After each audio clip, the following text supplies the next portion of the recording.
अमरनाथ जी बहुत परेशान थे। 2 महीने बाद बेटी राधिका की शादी थी और अभी तक कुछ भी इंतजाम नहीं हुआ था। राधिका की मां को गुजरे 2 साल हो गए थे। तब से अमरनाथ जी अपने आप को बहुत लाचार और अकेला महसूस करते थे। उनका एक बेटा भी था, कुणाल, जिसकी शादी अमरनाथ जी ने 4 साल पहले ही की थी। शादी का सारा काम कब निबट गया यह अमरनाथ जी को भी पता नहीं लगा। उन्होंने केवल पैसे का इंतजाम किया, बाकी सारा काम उनकी पत्नी शारदा जी ने संभाल लिया था।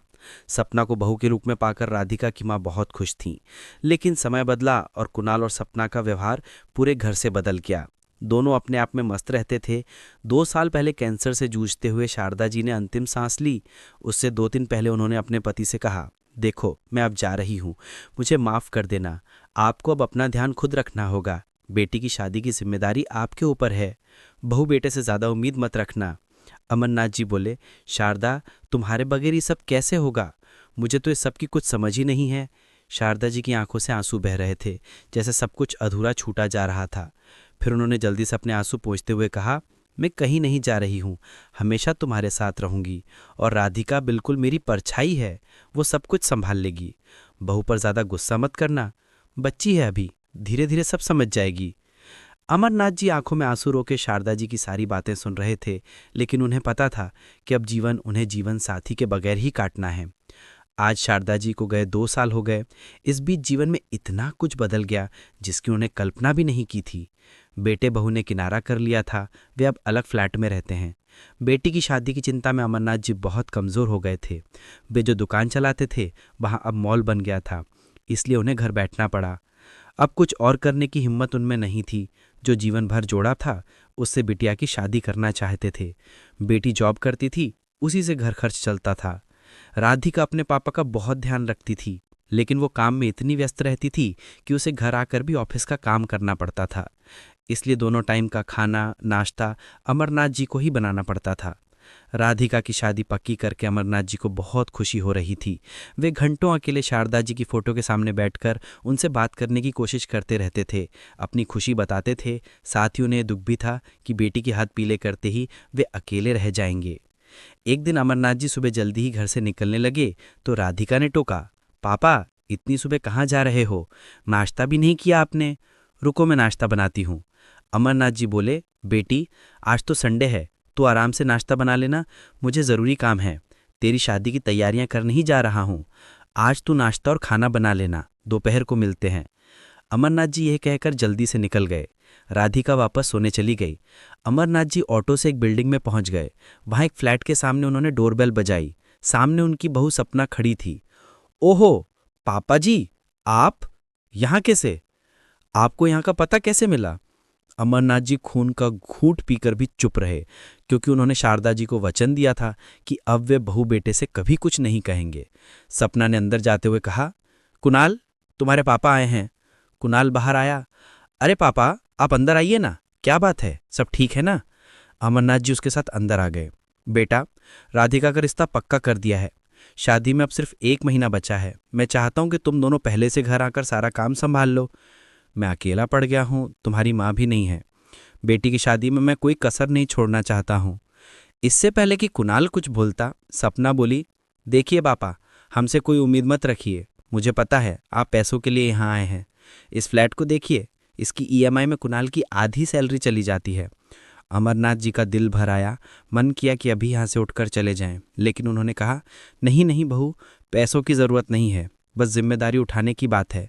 तुम दोनों आओगे तो घर भरा भरा लगेगा। मैंने सब इंतजाम कर लिया है, लेकिन अगर लड़की का भाई ही नहीं होगा तो लोग बातें बनाएंगे। कुणाल बोला, पापा आप चिंता न करें, हम 1 सप्ताह पहले ही आ जाएंगे। सपना ने गुस्से में कहा, तुम्हें जाना हो तो चले जाना, मैं कहीं नहीं जाने वाली हूँ, ना 1 सप्ताह पहले ना शादी के दिन। अमरनाथ जी की आखिरी उम्मीद भी टूट गई, क्योंकि उन्हें पता था कि कुणाल सपना के बगैर नहीं आएगा। वे चुपचाप उठकर चल दिए। कुणाल ने बस इतना कहा, पापा आप चिंता न करें, मैं इसे किसी तरह मना लूंगा। अमरनाथ जी बिना कुछ बोले अपने घर की ओर चल दिए। घर पहुंचकर देखा तो राधिका उनका खाने पर इंतजार कर रही थी। वे ना चाहते हुए भी अपने आंसू रोक नहीं पाए और राधिका के सामने फूट फूट कर रो पड़े। राधिका ने उन्हें ढंढास बंधाते हुए कहा, रहने दो पापा, भैया नहीं आते ना सही, मैं सारा इंतजाम कर लूंगी, आप चिंता ना करें। अमरनाथ जी ने अपने आंसू पोंछते हुए कहा, बेटी, वो बात नहीं है, दरअसल बारात आएगी, अगर लड़की का भाई ही नहीं होगा तो सब बातें बनाएंगे। मैं तो इसीलिए उन्हें बुलाने गया था। राधिका उन्हें समझाती रही, लेकिन अमरनाथ जी का दिल टूट गया था। वे उठे और अपने कमरे में जाकर पलंग पर लेट गए। धीरे धीरे समय बीतने लगा। अमरनाथ जी अपने कुछ दोस्तों के साथ मिलकर शादी की तैयारियों में व्यस्त हो गए। अब शादी में सिर्फ 2 दिन बचे थे। सारी तैयारियां पूरी हो गई थीं। घर में मेहमान आने लगे थे। रात के समय राधिका ने अमरनाथ जी से कहा, पापा, मैंने आपके लिए किसी से बात की है, आपकी हेल्प के लिए किसी को रखने के लिए। वो आपके साथ ही रहेंगे, खाना बनाने, कपड़े धोने से लेकर घर की सफाई सब करेंगे। उसकी सैलरी मैं दे दूंगी, आप चिंता न करें। अमरनाथ जी बोले, बेटी, अब मुझे किसी बंधन में नहीं बंधना। मेरे लिए किसी से बात मत कर। अब मैं यहाँ से निकल जाना चाहता हूँ, अलग अलग जगह घूमना चाहता हूँ। राधिका ने कहा, ठीक है पापा, आपको जहाँ भी जाना हो मुझे बता देना, मैं आपकी टिकट, होटल सब बुक कर दूंगी। अमरनाथ जी कुछ नहीं बोले। शादी वाले दिन कुणाल और सपना दोनों आए। अमरनाथ जी के पैर छुए तो उन्होंने फीकी मुस्कुराहट सुनकर स्वागत किया। राधिका स्टेज पर बैठी थी। कुणाल और सपना उसके पास गए, फोटो खिंचवाया और खाना खाकर जाने लगे। अमरनाथ जी उन्हें देख रहे थे। कुणाल ने जेब से एक लिफाफा निकाला और लिखने वाले को देने लगा, तो अमरनाथ जी ने उसके कंधे पर हाथ रखकर कहा, बेटा, इसे पैसे को अपने घर की ईएमआई के लिए संभाल कर रख, हमें इसकी कोई ज़रूरत नहीं है। कुणाल और सपना दोनों गुस्से से बाहर निकल गए। बेटी की विदाई होते ही अमरनाथ जी अपने आप को बहुत हल्का महसूस करने लगे। अगले दिन तक सारे मेहमान भी विदा हो गए थे। शादी का सारा काम निबट गया था। अमरनाथ जी अब अकेले रह गए थे। एक दिन उनके दामाद राकेश और राधिका दोनों उनसे मिलने आए। राकेश ने कहा, पापा, चलिए अब आप हमारे साथ रहेंगे। अमरनाथ जी, अरे नहीं बेटा, मैं बेटी के घर कैसे रह सकता हूँ।